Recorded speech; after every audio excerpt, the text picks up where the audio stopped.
Hey folks, what's going on today? So today I want to talk about the 16 different ways that I got paid in January with respect to dividend income. Then there's also my YouTube income as well as my Shopify income that I kind of want to break down for you guys today. So let's get right into it.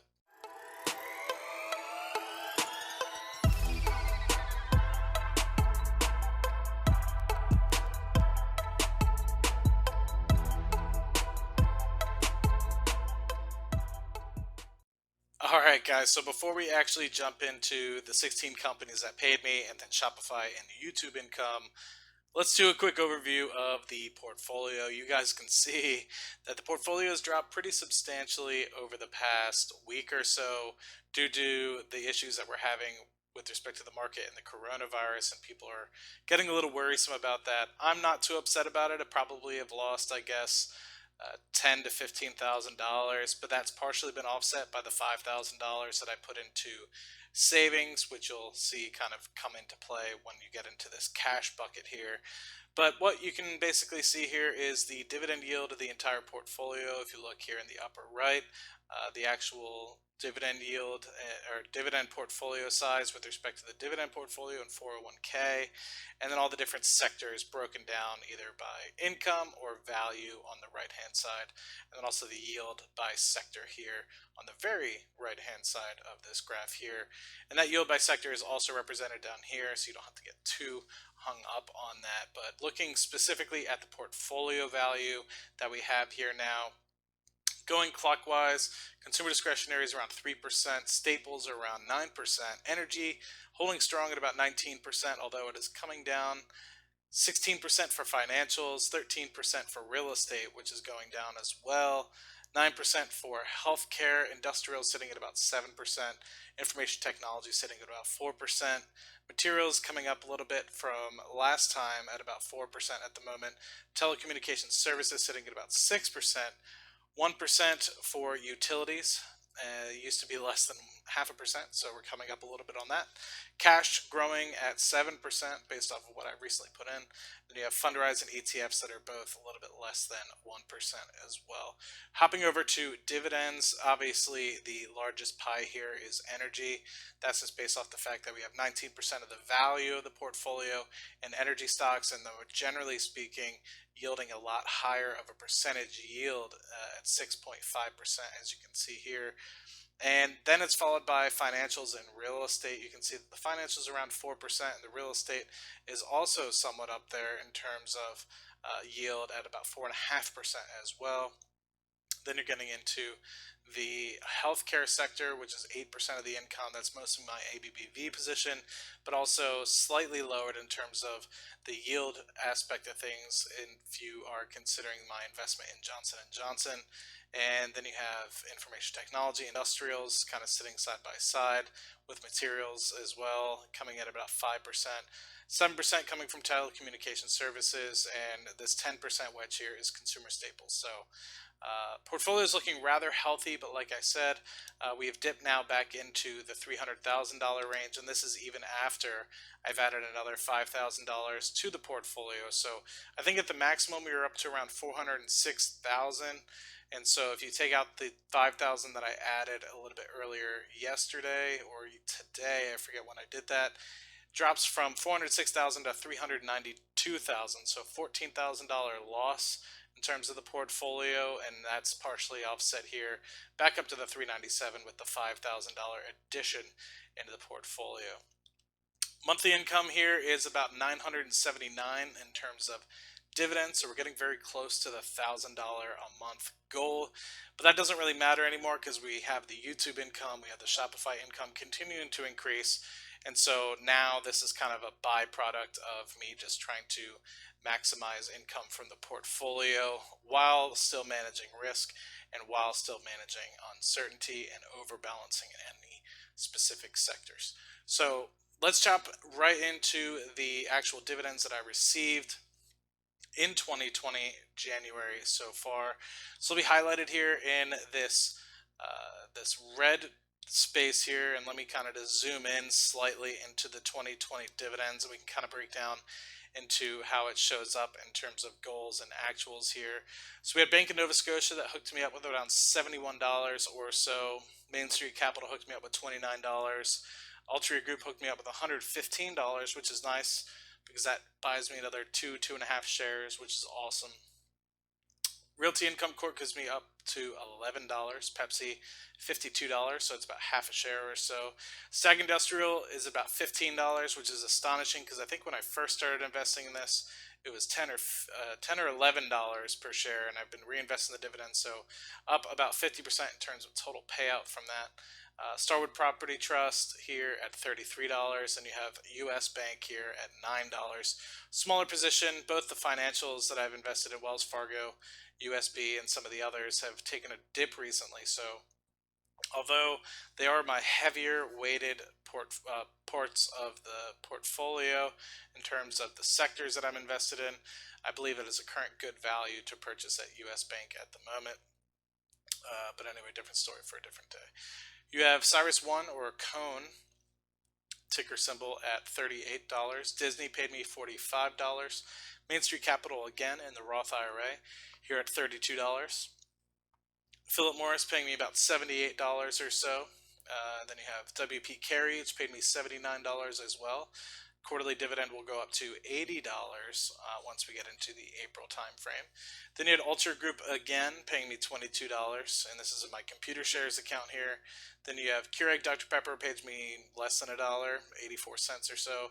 Philip Morris paying me a decent amount, just $24. You have Realty Income Corp again in my computer shares account, directly invested with them. I think it's only like a couple shares, 4 or 5 shares or so. So it's just $1.02 or $1.20, nothing too crazy. You have McCormick, which I didn't even bother to look it up in terms of what it is. It's relatively small, less than $1. Fundrise paid me $24 as well, $24.09. Cardone Capital continuing to keep a consistent payment of $56.25. If you're interested in seeing those videos, make sure to check those out. It's relatively interesting. I've actually reached out to them because they say it's supposed to be getting around a 6% yield or so about 5% or 0.5% a month or 0.5% a month in terms of cash flow, but I'm actually seeing a little bit less than that. So I reached out to them, and we will see. And I'm also curious what happens with the K1 that comes in a little bit later this month or maybe next month, if I actually get some of the depreciation from the real estate as well, because that would be very nice to help offset some of the dividend income or interest income that I've received from owning the properties. Allow me to kind of offset that to kind of get me more in line with what a normal dividend payment might be. And then you also had Amex, which paid me about $18 or so in terms of interest. And this is just continuing to grow. You can see next month it'll be around $26 a month, just based off the fact that I'm continuing to stack cash in the account. And so let's see if we can get ourselves to a decent bit. By no means is this the largest in terms of dividend income that I've received over the past couple months, but it's still relatively good. Generally speaking, the first month of every quarter is the lowest month that I get, and so, or the lowest value that I get out of the 3 months in every quarter. So we're looking at about $753, which is not bad by any means. The minimum here is kind of continuing to go up. If you actually look in October of 2019, which is the first month of Q4 2019, you can see that it was $615, and here we are just 4 months later averaging $753 for the month. And so I don't think we dip into the 600s. Oh, that's a lie. We dip into the 600s here in October this year, but I guess what is helping this January payment compared to our October payment is Disney's semi-annual payment, which shows up in January and I believe July or so. So that helps out a little bit in terms of the actual income going above 600 comparatively to October of last year. But comparing 2019 to 2020 in terms of what we're looking at, we actually went down about 2.9%, and I know exactly why that is. So last year, we actually got a phenomenal dividend payment from BHP based off of the acquisition or divestment, I guess, depending on what company you're looking at. Um, this is when BHP sold off their bunch of their shale assets. So if you were to move this dividend payment, last year we had $776 in January. If you were to move this payment here, which everything is generally speaking the same, this would go down to $517. So if you were to look at it now, it would be a much larger comparison. We went up about 45%, which is about what I would expect because we're generally trying to increase the portfolio value by about 50% or so per year. So that makes a little bit more sense. And let's just get that 258 back in here so we don't forget about it and everything goes back to even. But all things being considered, if you remove the special dividends, we went up about 45% in terms of year over year dividend growth for the month of January, which is pretty cool. Let's color this bad boy red so we don't forget that. Let us know that we went through it. Now, of course, there is some straggling, I guess, things that I didn't really consider yet. So this 12-month or this monthly payment for cash, but I didn't really carry too much cash in any of these accounts other than my personal savings, and so this might be less than $1 for each of them in my Roth IRA and my individual brokerage account. So I'm not too concerned about those. But actually going into the YouTube and Spotify income here, January was a phenomenal month in terms of YouTube income. It doesn't beat December, and I just assume, I mean, I had some really phenomenal videos here in December, and also a huge amount of CPM just based off of the prices going up for Christmas ad revenue, and basically carried over here into January. You can see the larger spike ups here in green from January 2019 or from December 2019 into this larger green here in January 2020. So that sets me off pretty good to a pretty good starter. So looking at a moment at about $2,000 in terms of YouTube income. If I'm not able to increase this, I'm going to try to average above $250 a month, but we will see how that goes. Generally speaking, the first half of the year is relatively tough because there's not as many holidays. And so getting ad revenue in the first half of the year is a little bit challenging compared to the second half of the year where you have a little bit more holidays to ramp up your CPM and ad revenue in the second half of the year. Also, working with Kyle, or passive income investor, was able to get a payout from our joint venture here in Shopify, where we're selling some of our spreadsheets. So the spreadsheet that you're actually kind of looking at right now. So if you're interested in that, check out the link in the description below. We kind of have it set up for you guys to be able to track your materials here, just like I do on a day-to-day basis. So actually looking up how this is done so far in terms of income, we're already up 31% or so year over year, comparing ourselves to 2019. And just looking at the total income for the moment, not including forecasting for Shopify, we're looking at about $14,000 or so in terms of income this year, of which at the moment we're forecasting about $11,729 coming from dividends and about $2,000 coming from YouTube. So didn't want to project out for Shopify income, still relatively new in the space, so I don't necessarily know how consistent it will be. So more to come on that aspect of things, but looking pretty good in that respect. And looks like we are, going to be averaging around $1,200 or so a month in terms of income, not including the Shopify income. This might increase a little bit as well.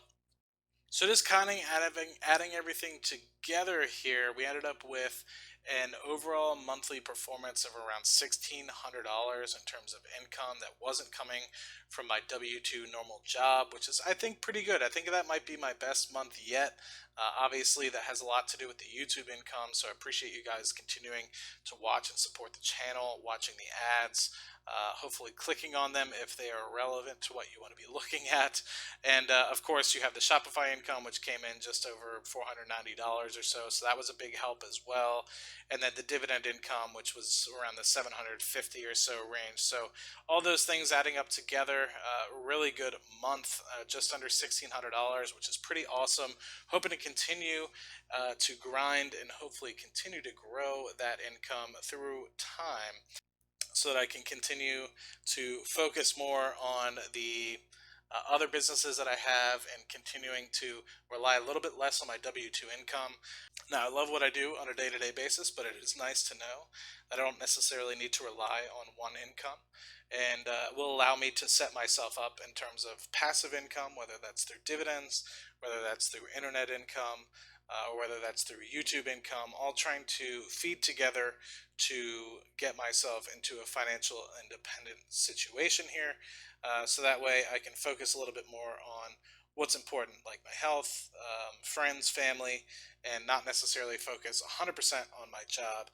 But I do love what I do on a day to day basis. I'm not going to downplay that. Being a petroleum engineer has been one of the greatest things that's ever happened to me. I absolutely love working with the people I work with and helping provide the world with energy. So, without me, I mean, I'm sure energy would still be coming to markets, but glad to be a part of the industry and glad to be providing people with the energy they need to run their businesses, to get where they're going on a day-to-day basis, via whether it's the car or to heat their homes. So anyway, hope that was a good one for you guys, and let me know how much you guys made in terms of passive income in the month of January. uh, we couldn't say it's 100% passive, though. It did put a little bit of effort with respect to making the YouTube videos and with respect to getting the Shopify store up and running, although that was mostly Kyle that put a lot of effort into that. So if you guys could shout him out any videos that you want, and he's a little bit more energetic than I am, a little bit more camera friendly. I generally try to hide a little bit behind the camera and hide behind my spreadsheets here, which is mostly the highlight of what I generally try to do, break down things a little bit more of a numerical fashion. But if you want someone that's a little bit funnier and a little bit more hyper, Kyle's definitely your guy, and I mean that with all respect. So anyway, guys, I'll think I'll leave it at that, and I will talk to you guys in the next video. Cheers.